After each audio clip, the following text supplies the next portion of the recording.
ছাত্রনেতা হাদিকে যেভাবে গুলি করে পালিয়ে যাচ্ছে, দেখেন হাদি রিকশায় ছিল, মোটরসাইকেল গুলি করে মোটরসাইকেলে করে পালিয়ে যাচ্ছেন, দেখেন পালিয়ে যাচ্ছে।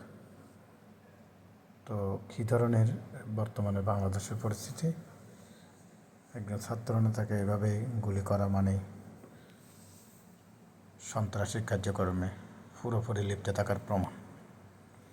এদেরকে আইনের আওতায় এনে বিচারের মুখোমুখি করতে হবে এবং তাদের গডফাদার যারা, তাদেরকেও কিন্তু আইনের আওতায় নিয়ে আসতে হবে।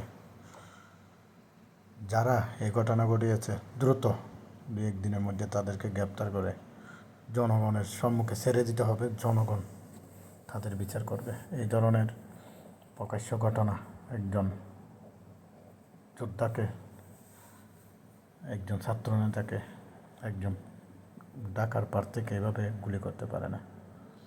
যে যাই বলুন, এই ঘটনা বাংলাদেশের জন্য অনেক আতঙ্কের। সবাই আতঙ্কে থাকবে।